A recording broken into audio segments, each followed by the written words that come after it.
Heyo, what's going on everybody? And I'm back again with another video for the Legend Leash channel. It's been a little bit since my last one in YouTube terms. I'm trying to get these videos out to help my channel grow, and I do appreciate the subscribers that I do have. Not that many, but you know, it's progress. So, since my last video, which mainly covered my favorite attack involving the Root Riders, the Super Barbs, and the Valkyries, there has been some balance changes, but we're just going to be real here and call it nerfs, because that's what it is, essentially. But it does have a meaning of balance changing in the game, because, man, that attack was, and I've frankly kind of still is, very strong, given the circumstances. So there's two sides you could look at it, but, you know, I'm going to call it both.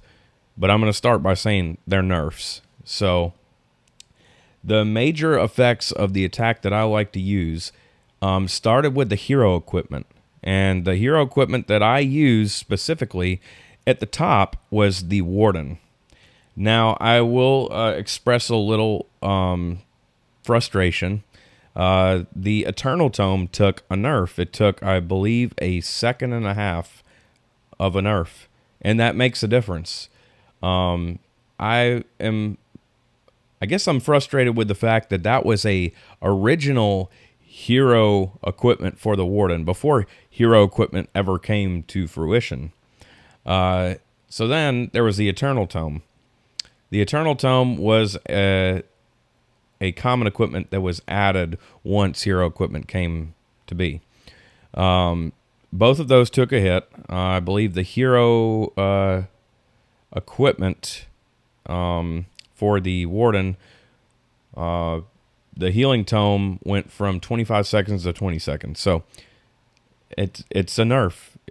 It really does affect the health of my troops for that attack. I still do use druids. I incorporate those, but even the druids took a nerf. I don't have all the stat lines in front of me to be exact. These are ones that I just know off the top of my head.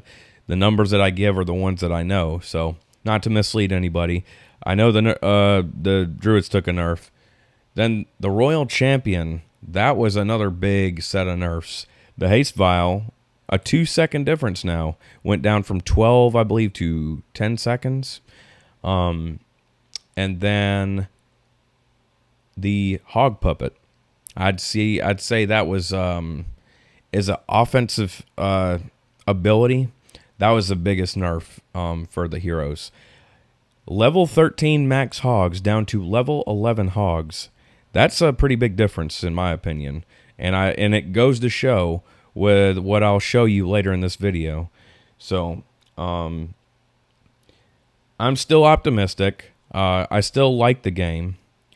You know, obviously Supercell, they have their vision, and what their vision is to be is what their vision is to be. We don't all have to agree with it, and I'm going to be first and foremost, I don't agree with everything that Supercell does, but I still like playing the game. There's other aspects as to why I still play the game. And as I explained in my previous videos why I got into this game, it's mainly for the fact that I have friends that play this, and I have gained some really good acquaintances through this game. Even people I still have yet to meet in real life.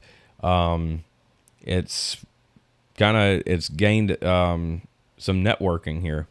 So being in a clan, I still will advocate is crucial for gameplay with clashing. So anyways, I'm going to get into this video for the attacks. So I'm going to show you some attacks I used previously before all these nerfs, and then I'm going to show you yesterday's legend hits that I made while still using my OG attack. And also, Overgrowth Spell got a nerf. I believe it's 2 or 3 seconds. Don't quote me on that. I just know it got nerfed. So anyways, we'll get right into it. Hopefully y'all enjoy. And if y'all do like the video, then you're welcome to like the video. Comments as well. Comments are helpful to me. It gives me feedback on how I'm doing with my videos. It's important to me. So, whether it's good or bad, you can downgrade the video. It's constructive criticism in my eyes. So, anyways, we're going to get right into this, and I'm going to show y'all how these nerfs have put a damper on my attacks. All right, so some technical difficulties here. I was not able to access the balance changes examples of this attack that was dear to me for a good couple months at least. So if you want to watch pre-balance change version of this attack, I will point you in the direction of my previous video I posted. So anyways, right here in front that you see, and you see a couple 2-stars, they are high percentage, but still, these are yesterday's legend attacks.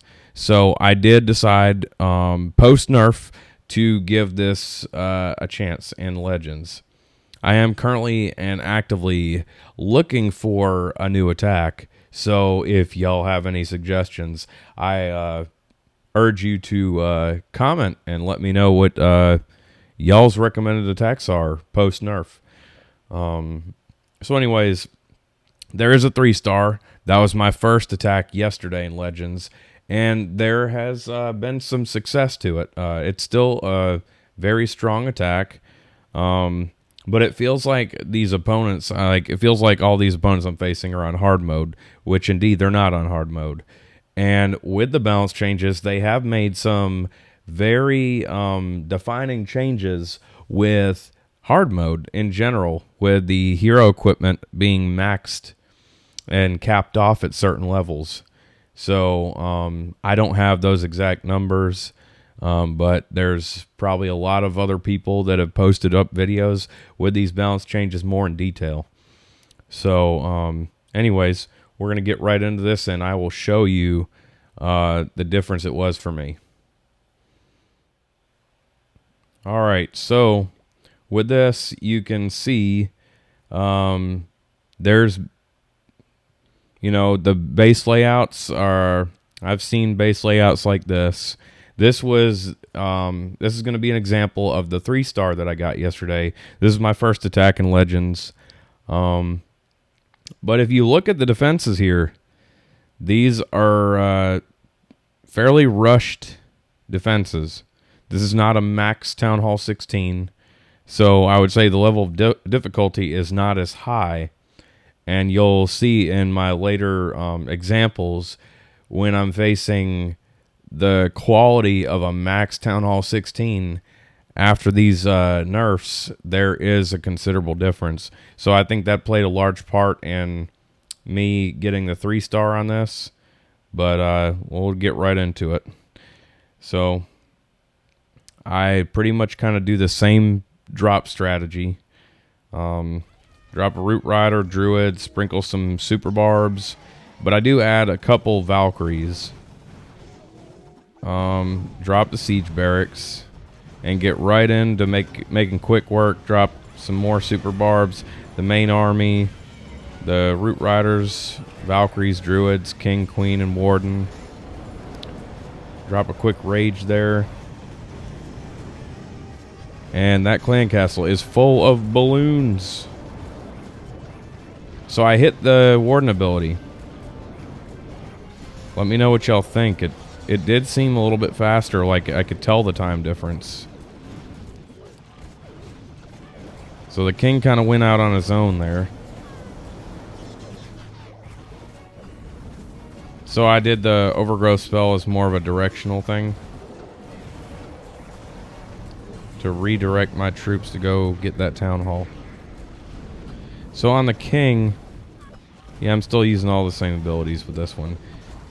In my later attacks, I did change up some of the hero equipment.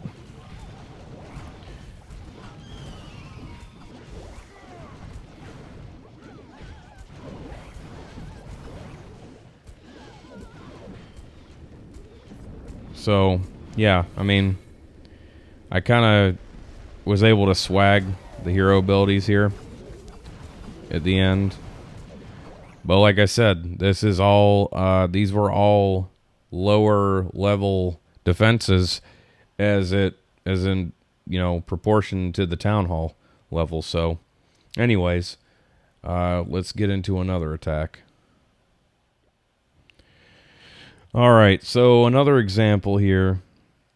But what I said in that last one is that now you see the quality here of essentially by the base layout and the looks, it is to be a max Town Hall 16. I did not get a 3-star on this. I got a high 92 star, or probably about, I think it's like 92%. But as you can see here, as this attack progresses, I really started to feel the difference with this one. This was kind of like the real test here. So did my normal drop on one side, which I like to target the Royal Champion on the Siege Barrack side if there's no invisibility compartments. So drop my main Root Rider army.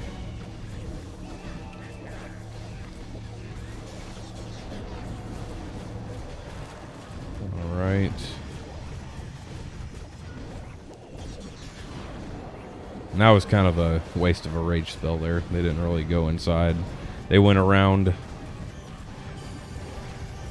So I popped that Warden ability. And I did feel like I have to drop the, the Royal Champion a little bit earlier now. As far as, some reinforcement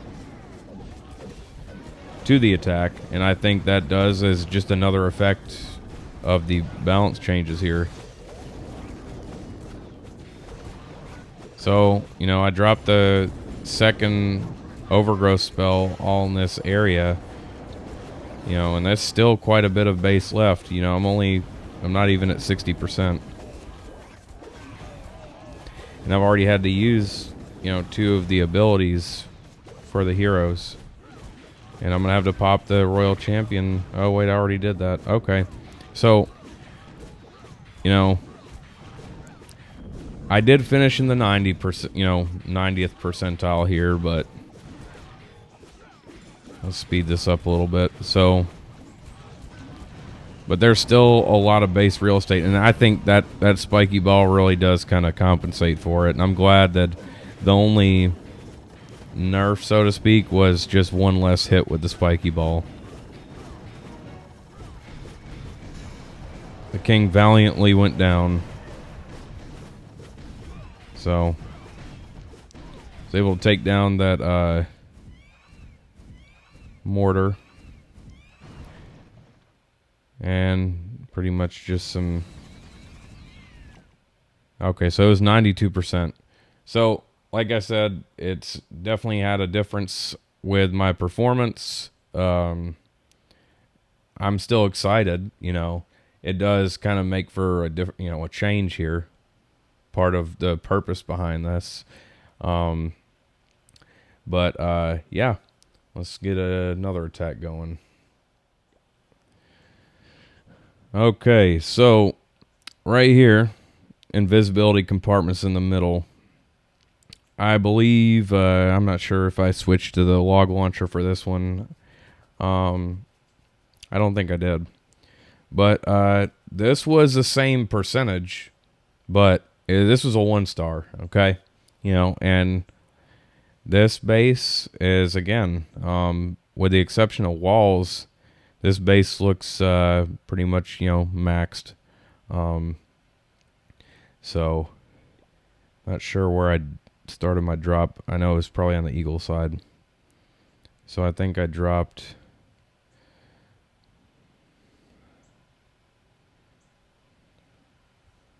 Okay. Alright, yeah. So I dropped the siege barracks on this side. Get all these prepositional buildings out of the way. Alright. So, you know, it's definitely, this is all definitely taking a toll here.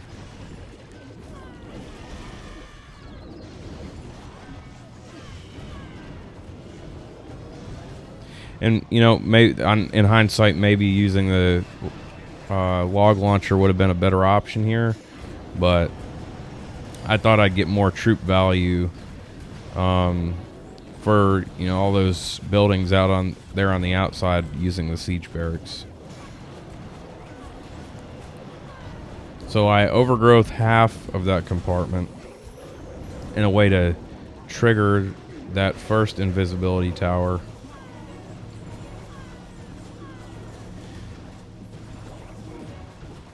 But yeah, I think with the Eternal Tome and the Healing Tome not lasting as long anymore, there I go again, dropping the Royal Champion earlier than I normally would have.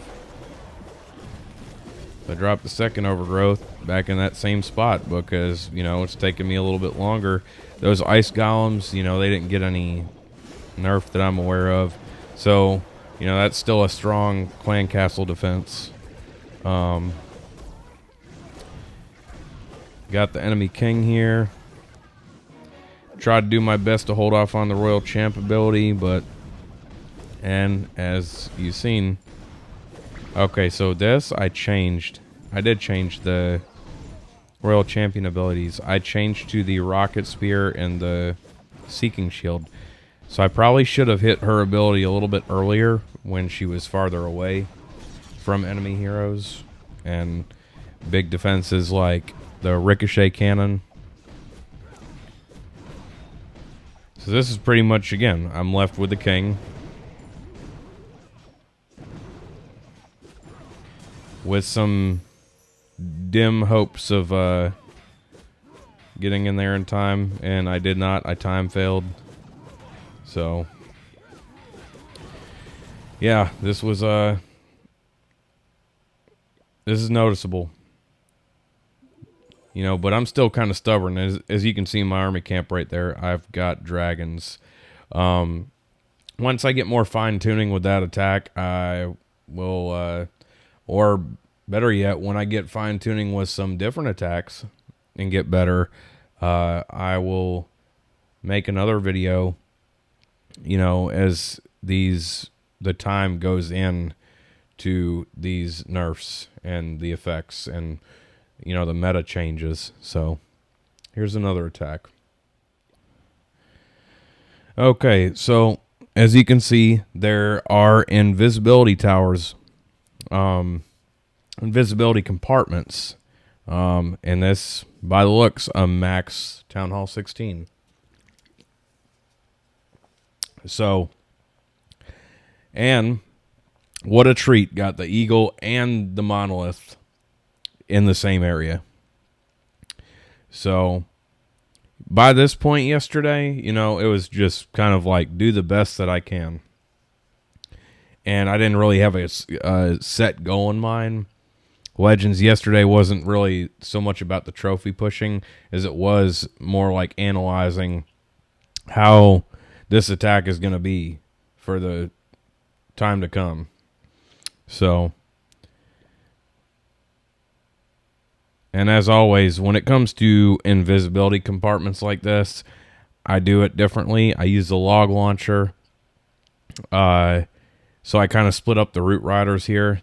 I drop a couple root riders, and I drop, you know, 4 to 5 super barbs and 3, you know, Valkyries to get a mini attack group going, and then I drop the log launcher.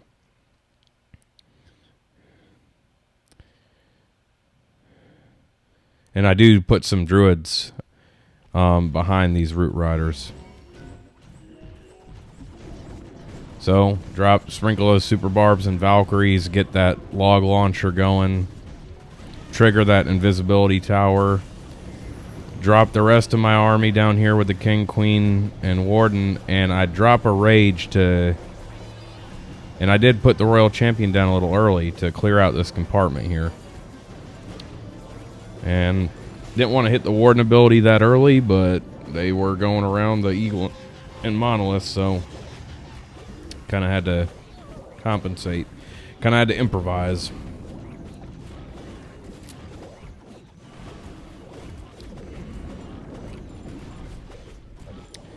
And with this, you know, I strategically dropped the overgrowth on half of it.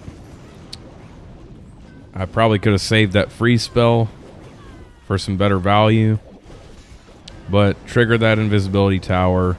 And as you can see, look, the hogs here. I think I went back to the hog puppet for this one. Yep. And they're 11 hogs. This doesn't necessarily mean it's all doomed, but there, like I said, there's effects, you know, and this is just examples showing the effects of these balance changes. This did seem harder to 3-star. So I did change up the king ability. I had still kept Vamp Stash, but I added the Earthquake Boots, and I think that was kind of crucial to this. It saved the time to knock down those walls. So as I understand, I'm pretty sure the Earthquake Boots did get a buff. I'm not sure. I think the tile radius got a buff. So fortunately, I had not used my Queen ability yet. So I am using the Magic Mirror. And the Invisibility Vial. So speed that up. Okay, yeah. So I have that, you know, those prepositional resource collectors down there at the bottom. But then again, I still, for, you know, an analytical purpose, I was impressed that I got this 3-star. I got more 2-stars yesterday, and actually a couple 1-stars, which you saw in the last video. I did get a 1-star on that one that I shared. So yeah, this is just you know, the purpose of this video today is just showing y'all. I would have liked to have had some of my older ones that I could put into this video, but they are in my previous YouTube video that I put up. So if you want to see, I guess, kind of compare, you can watch that, and then you can watch this video.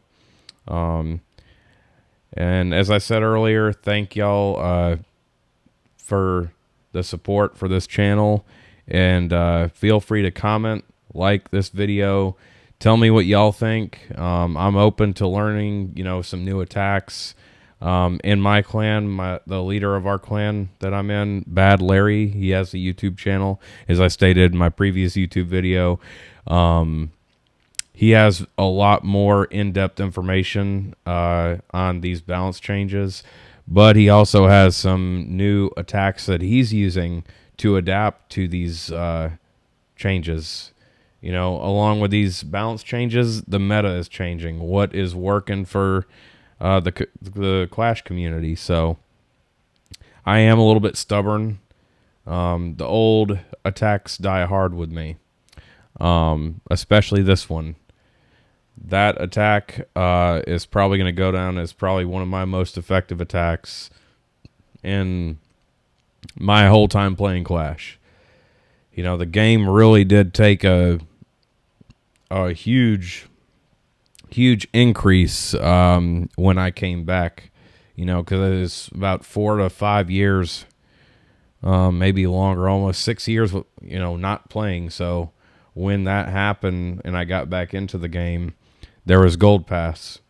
And that was like the first big thing that I noticed. But at Town Hall 16, I think it was, I might have been at Town Hall 15 when, I know I was still at Town Hall 15 when Town Hall 16 updated. So when that came, the Root Riders were a huge offensive boost. And they nerfed that a couple times. So, you know, powerful stuff. Hero equipment was definitely a huge boost as a whole. So I still am in support of this game. I like playing this game. And that's about it for now. But thanks for everyone that views this video. And I will see y'all in the next one. Y'all take care.